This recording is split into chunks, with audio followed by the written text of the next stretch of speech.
Il est exactement 7 heures sur Zik FM. Chimère Diop Birahim, tous les bons réveils matinaux. Les titres de cette édition, la plateforme des acteurs de la société civile pour la transparence des élections est née. Cette structure regroupant 7 organisations de la société civile, dont la RADO, l'association des juristes sénégalaises, dénonce déjà les tensions notées souvent sur les questions électorales au Sénégal. La dernière en date liée à la tenue ou non d'un référendum sur le mandat présidentiel à son paroxysme. Ce rendez-vous électoral doit se tenir à date, c'est la chronique politique de ce mardi. L'actualité, c'est également la gestion des infrastructures publiques dans les pôles urbains de Diamniadio et du Lac Rose qui sera désormais confiée à une société anonyme. La loi permettant sa création a été votée ce lundi à l'Assemblée nationale. Retour sur l'incendie du pavillon vert de la foire de Dakar dans la nuit du samedi. Le directeur du Centre international de commerce et d'échange du Sénégal, CICES, soutient que pour le moment, 77 exposants sont victimes de cet incendie et ces victimes seront indemnisées selon le directeur du CICES. Compte rendu dans cette édition. À suivre la page des sports comme tous les matins avec Lamine Gueye. La revue de la presse de Fabrice Guéma en fin d'édition. Bienvenue à toutes et à tous. Polémique sur la date du référendum devant fixer la durée du mandat du président de la République. L'ONG 3D se félicite qu'on ait déjà connu la période de la tenue du référendum, mais selon son administrateur, il faut éviter cette forte focalisation sur le référendum. Selon lui, au-delà du mandat, le référendum doit être l'occasion pour poser des actes allant dans le sens de faire des réformes institutionnelles fortes. Vous entendrez dans nos prochaines éditions Moundiaï Cissé, le directeur ou administrateur de l'ONG 3D. 7 organisations de la société civile, dont le Forum civil, la RADO et l'Association des juristes sénégalaises, ont mutualisé leurs efforts pour donner naissance à la PACT, la plateforme des acteurs de la société civile pour la transparence des élections. Cette structure, qui aura pour mission de prévenir les risques d'un contentieux préélectoral préjudiciable à une gouvernance démocratique. La cérémonie de lancement officiel a eu lieu hier après-midi en présence du directeur des élections. C'est un compte rendu de Deini Bédin. Des ingrédients sont réunis et peuvent conduire notre pays à la situation du 23 juin. L'AGS constate et tire la sonnette d'alarme. Fanta Gueye en est la présidente. L'opposition ne veut pas dialoguer avec le pouvoir. L'opposition s'est radicalisée en train de mener des actions jusqu'à dire qu'elle serait prête à même déstabiliser le pouvoir qui est en place. La demande sociale s'est vraiment accrue. Face à cette situation, la société civile se mobilise et se prépare pour les élections qui se profilent à l'horizon. C'est d'ailleurs tout le sens de la PACT, plateforme des acteurs de la société civile pour la transparence des élections. Instaurer le dialogue entre l'opposition et le pouvoir. Il y a aussi le référendum dont on nous parle, on ne sait pas. Il y a aussi relativement un flou par rapport à la date des élections présidentielles. Et tout cela, ça énerve les acteurs politiques. Le directeur des élections de magnifier le rôle de la société civile. Selon lui, cette plateforme va apporter une plus-value dans la pacification du processus électoral. Oumar Top. Un facteur d'équilibre. Il travaille dans l'observation politique. Pour ce qui concerne la médiation politique, c'est pas seulement pendant les moments de tension, mais c'est de manière presque quotidienne. Cette plateforme qui regroupe 7 organisations de la société civile compte œuvrer pour la transparence du processus électoral. Des activités de sensibilisation sont également prévues en vue de rehausser le taux de participation des élections, qui est de 52%. Les partis politiques ont une grande responsabilité concernant les tensions notées souvent sur les questions électorales, accuse le directeur chargé de la bonne gouvernance. Ibrahim Adem appelle d'ailleurs à plus de formation ces militants qui montrent des fois un manque de maturité dans les débats politiques. Il s'exprime en marge de la cérémonie de lancement de la PACT, propos recueillis par Lady Milner. Une dimension qui me semble importante, c'est le plaidoyer envers aussi les partis politiques pour que ces partis aussi assument leurs responsabilités envers leurs militants. Parce qu'aujourd'hui, si nous avons des problèmes sur les questions électorales, si nous avons des problèmes en matière d'élection, c'est parce que quelque part aussi les partis politiques ont failli à leur mission en termes d'encadrement, de formation de leurs militants. Si on regarde les débats qui se passent dans l'espace médiatique sur les questions électorales, on se rend compte que les militants qui sont envoyés dans la presse n'ont pas suffisamment la maturité nécessaire ni la maîtrise des questions électorales qui leur permettent de faire des discours ou de prononcer des paroles qui puissent être positives et bien appréciées par les populations. Puis nous en arrivons à la chronique de ce mardi, comme tous les mardis, un mandat présidentiel de plus de 5 ans, c'est du passé pour le Sénégal politique. Le Sénégal post-2012 exige une présidentielle en 2017. Pour tout politique, c'est jouer avec le feu que de tenter de fouler aux pieds ce rendez-vous électoral. Dans sa chronique du mardi, Pape Charsila demande à ses politiques de se positionner du bon côté de l'histoire. C'est le choix d'un élu qui veut se faire réélire. 2016, il faut le savoir, sera une année politique, rien d'autre, rien de plus pour le Sénégal de Macky Sall. C'est parti depuis longtemps, c'est vrai, depuis le lendemain de son élection, Monsieur le Président n'a eu pour feuille de route et pour véritable projet que son maintien à la tête du pays. Et chez Macky Sall, la stratégie reste la même, surprendre l'adversaire. Jamais on l'a vu venir. Tel un python, Macky Sall attaque toujours ou presque par surprise. Alors c'est une logique aujourd'hui de le voir jouer sur les dates, d'attendre le plus longtemps possible pour partager avec le grand public les rendez-vous électoraux. À l'opposition maintenant de se laisser distraire ou de se faire respecter en choisissant elle-même son calendrier et ses vraies priorités. Mais dans ce duel, le peuple a son mot à dire. Il a sa partition à jouer.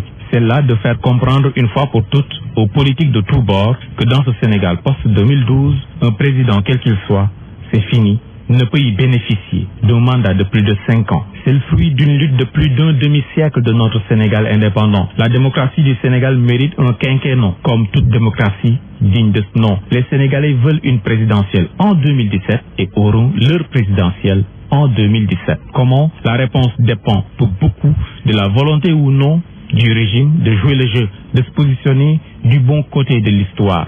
Mais pas de doute, quant au résultat, en 2017, nous irons aux urnes pour choisir un président.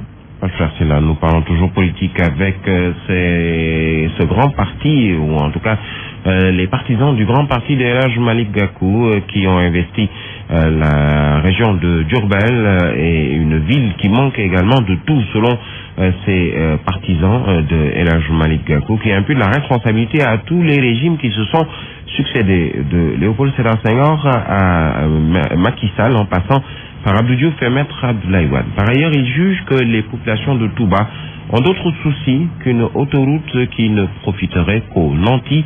Et ses partisans rappellent ainsi au président Macky Sall ses promesses.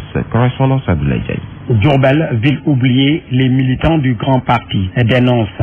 Mama Amar est l'animateur du grand parti à Diourbel. Diourbel a perdu de sa valeur, Diourbel a perdu de ses infrastructures, Diourbel n'a pas connu dans un gouvernement quelconque une réalisation dont la ville peut se targuer. Ainsi, il estime que l'autoroute Ila Touba est à la limite. Un projet qui amuse la galerie. 400 et quelques milliards nga jël ko def ko ci tali nan Ila Touba te Touba am problème assainissement. Alors que Touba manque de tout, il y a un problème de sécurité, un problème d'eau potable, mais 430 milliards pourraient servir à autre chose. Ila Touba su paré borom xaalis yi ñoy mëna jaar ci tali bi. À cet effet, Malick Gakou est investi par ses souteneurs pour renverser, disent-ils, la tendance. Li njaareem di joytu, li askan wi di joytu. 2017 ou 2019, ça importe peu. Malick Gakou sera candidat à la présidentielle. Entre 2017 et 2019, le peuple va parler. Su boobaa lépp dina leer. Par ailleurs, ces Gakoustes invitent le président Macky Sall à crédibiliser l'institution qu'il dirige en respectant ses promesses ainsi que le calendrier républicain. Abdoulaye Diagne, Diourbel, Zik FM. Abdoulaye Diagne, nous parlons de la gestion des infrastructures publiques dans les pôles urbains de Diamniadio et du Lac Rose qui sera désormais confiée à une société anonyme. Il s'agit de la SOGIPESA. La loi permettant sa création a été votée ce lundi à l'Assemblée nationale. Répondant aux préoccupations de certains députés sur la pertinence d'une telle société, le ministre de l'économie et des finances a fait savoir que la SOGIPESA vient répondre à un souci de transparence. Il est exactement 7h08. Retour sur l'incendie du pavillon vert de la foire de Dakar dans la nuit du samedi. Le directeur du Centre international de commerce et d'échange du Sénégal, CICES, soutient que 77 exposants sont victimes de l'incendie. Le directeur du CICES soutient que les victimes qui sont identifiées seront indemnisées et les mesures de sécurité seront renforcées pour mener à bien le reste du déroulement de la 24e édition de la foire internationale de Dakar. C'est un compte rendu de Goronaclo. Après l'incendie qui a ravagé le pavillon vert du CICES, une enquête ouverte pour connaître l'origine de ces flammes selon le directeur du CICES qui avance que plus de 70 exposants sont déjà victimes de ces incendies. Cheikh Ndiaye est le directeur général du CICES. Le remplissage de cette fiche de renseignement, le travail qui devra suivre, et nous y sommes actuellement, c'est de confronter les déclarations des potentielles victimes au fichier d'enregistrement du CICES pour savoir réellement qui est exposant et qui ne l'est pas. Ce travail est en cours. Nous espérons bien que demain, ce travail va connaître sa fin. Ainsi, le directeur du Centre commercial international rassure et soutient que les victimes identifiées seront indemnisées. Vous savez, une indemnisation requiert des conditions d'indemnisation. On n'indemnise pas n'importe comment. Mais il est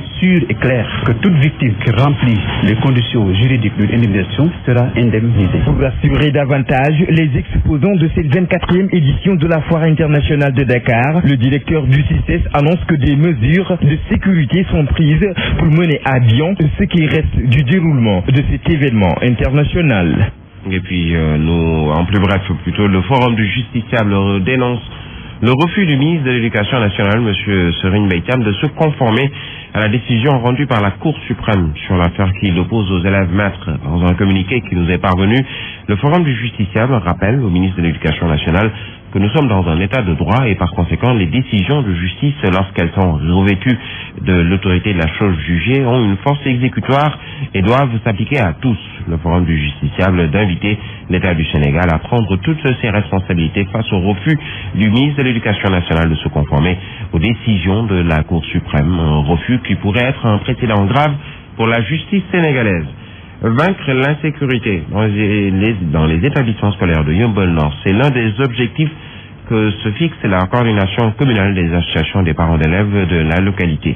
Cette nouvelle structure affiliée à l'Union nationale des associations de parents d'élèves et d'étudiants du Sénégal, UNAPES, veut revigorer les APE non fonctionnels et installer l'organisation parentale dans les écoles qui n'en disposent pas. Mohamed Diop est le tout nouveau président de la coordination des associations de parents d'élèves de Yeumbeul Nord. Le voici avec Nanko Baker. Notre première action d'abord, c'est d'essayer d'installer des APE dans les établissements d'abord. De voir aussi la sécurité des enfants, nos enfants, au niveau des établissements. Actuellement, il y a tellement de problèmes pour la sécurité. Avant d'apprendre, il faut avoir la sécurité d'abord. Si l'enfant n'est pas sécurisé, il ne pourra pas apprendre ce qu'il veut apprendre. Il faut, on fédère les APE, avoir une même idée. Il y a des établissements qui n'ont pas des APE. Il y a certains APE non fonctionnels. Pourquoi? Parce que c'est les parents d'élèves qui n'ont pas compris qu'est-ce que c'est les APE. Certains directeurs aussi, ils ne voulaient pas que l'autre établissement ait un APE. Et ça, c'est un problème. Il y a un professeur, c'est lui qui dirige tout, c'est lui qui est APE, c'est lui qui est directeur de l'école. On a réfléchi sur tout ça. Maintenant, on voulait voir comment on va réfléchir pour essayer de changer avec ces écoles, des établissements qui n'ont pas d'APE, et puis ou bien ceux qui sont des APE mais non fonctionnels. Au niveau du Yeumbeul Nord, il y a 41 privés. En grosso modo, il y a 104 établissements scolaires et plus même.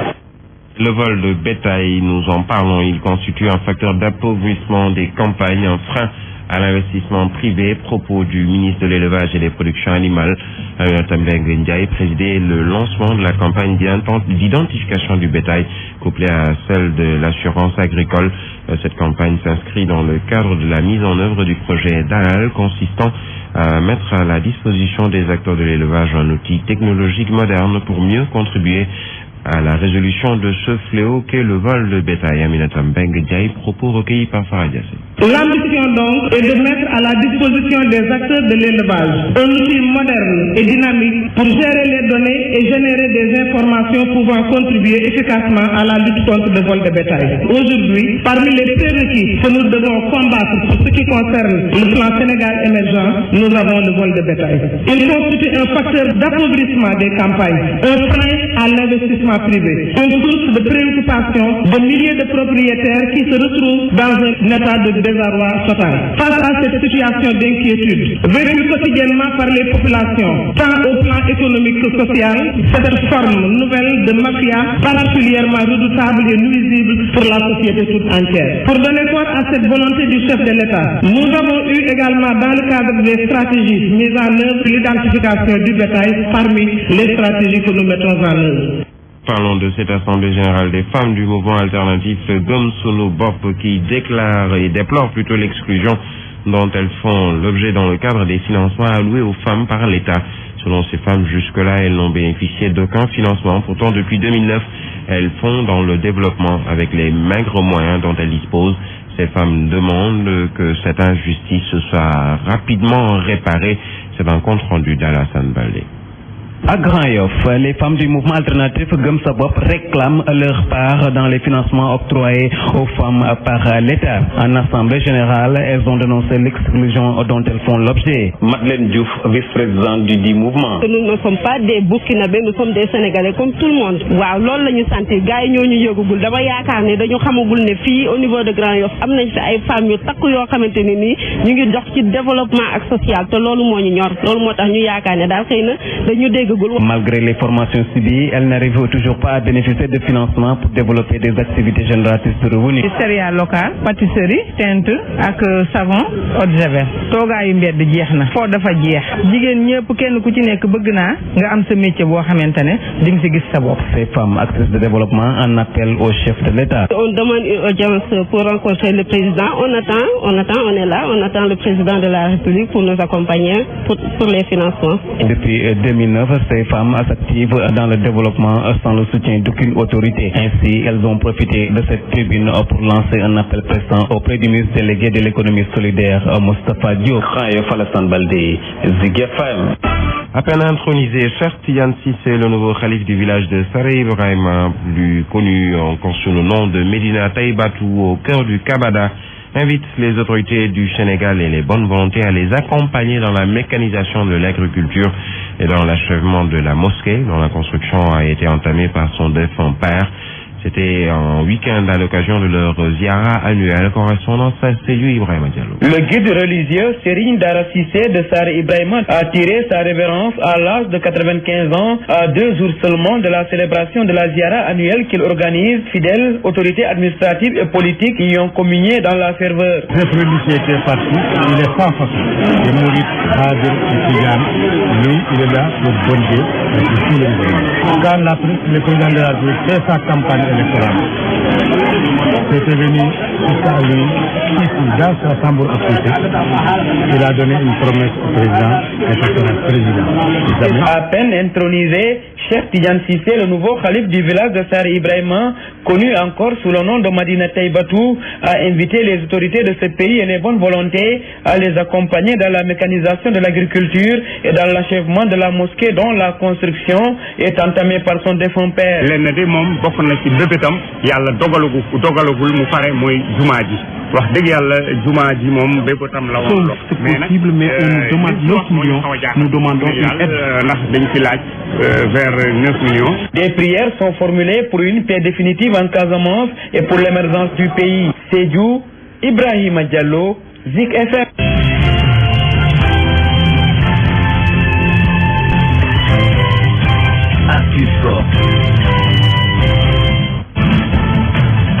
Dans ce studio pour nous présenter la page des sports, Lamine Gueye, bienvenue, bonjour. Bonjour Brahim, bonjour à tous. Du football pour démarrer avec la Ligue 1, beaucoup de buts hier à la clôture de la 4e journée. Oui, au total 8 buts inscrits dans les 2 dernières rencontres disputées hier. La championne sortante, la Douane, a dominé l'Olympique de Ngor. Score 2-0. Dans l'autre match, le Jaraaf de Dakar et Djambar de Saly font match nul. 3 buts partout. Aïcha Kamara revient sur ces rencontres. Jaraaf-Djambar, une rencontre ouverte, très engagée entre les deux équipes. Les académiciens de Djambar étaient bien partis pour gagner le match. Ils avaient mené à 2 reprises avant que les verts et blancs de la Médina se réveillent. Au final, elles se contenteront du partage des points, 3 buts partout. Boubacar Gadiaga est l'entraîneur des académiciens de Djambar. Quand tu mènes de ton score, tu mènes 2-1, 2-0, 2-1, tu fais 2-2, tu mets 3-2. Après tu prends un but de gag, ça coupe les jambes. Mais bon, on n'a pas démérité. Derrière, on a eu une bonne occasion pour scorer encore. Mais je pense qu'il faut retenir les buts, les occasions, le jeu qui est à des moments donnés assez fluide. Et puis voilà, accepter qu'on a pris un bon point à l'extérieur. En début de rencontre, le Jaraaf n'était pas rentré dans le match. Le club de la Médina a encaissé 2 buts au 7e et 21e minute. En seconde période, les verts et blancs ont été plus réalistes, imposant de plus en plus à leur adversaire leur jeu. Alassane Dia est l'entraîneur du Jaraaf de Dakar. Ça veut dire que le travail sur le plan mental que nous avons fait jusque-là s'avère en tout cas pour le moment payant, en espérant que ça va continuer,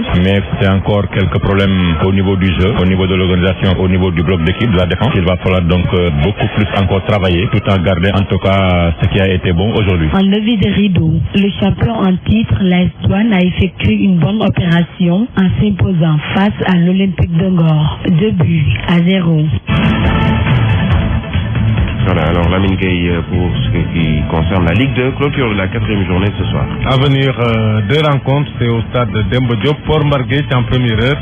Et en deuxième heure, la Renaissance reçoit la Pikine. Les Pikinois déjà sous pression, ils comptent 6 points de retard sur le leader de cette Ligue 2, le Teungueth FC, qui totalise 10 points en 4 journées, suivi de Génération Foot et de Yego qui compte également, et de Kayor Foot plutôt, qui compte chacun 9 points. Alors, les anciennes gloires du football veulent des places dans les instances dirigeantes. Oui, des anciennes gloires qui se sont mobilisées en masse à l'occasion de la 2e édition du tournoi de l'amitié tenu à Thiès, des anciens qui, par leur talent, ont inscrit leur nom dans l'album souvenir de notre football. Ce qu'ils veulent, c'est plus de reconnaissance et de considération dans la gestion de ce football qu'ils connaissent et qu'ils ont pratiqué.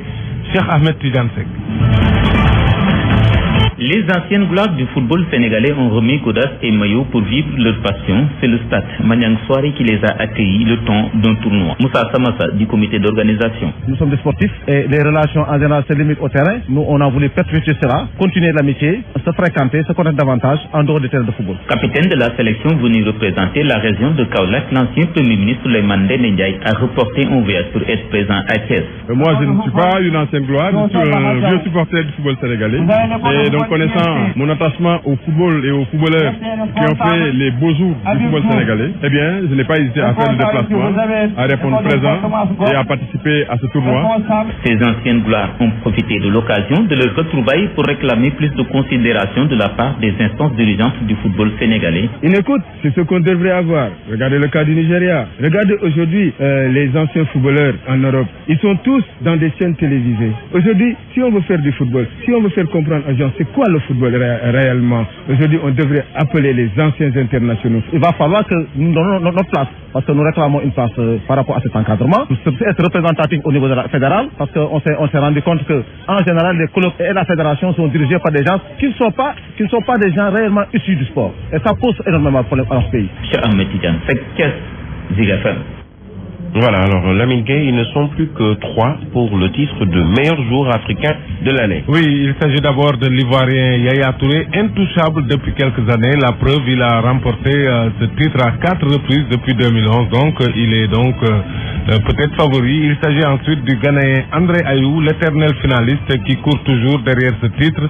Enfin, le Gabonais Pierre-Emerick Aubameyang qui peut constituer cette année une sérieuse menace pour Yaya Touré avec ses performances en club, meilleur buteur de la Bundesliga avec 18 réalisations et puis meilleur buteur également européen avec 26 réalisations, toutes compétitions confondues. Le meilleur joueur, voilà, ce sont les sélectionneurs et les directeurs techniques nationaux des associations membres de la CAF qui votent. Le résultat sera connu le 7 janvier prochain à Abuja au Nigeria. Sachez qu'en Angleterre, le surprenant Leicester continue son petit bonhomme de chemin. Hier, il s'est défait de Chelsea, score 2-1, 3 points qui permettent à Leicester de reprendre son fauteuil de leader avec 2 points d'avance sur Arsenal et 3 sur Manchester City après la 16e journée de la Premier League. Rien ne va plus pour Chelsea qui ne compte qu'un petit point d'avance sur les relégables. Et puis sachez qu'on joue en France ce soir la Coupe de la Ligue à venir, 4 rencontres, Lorient-Dijon, Guingamp-Nice, Lille-Laval et Rennes-Toulouse. En Allemagne, c'est la Coupe d'Allemagne avec les 8e de finale.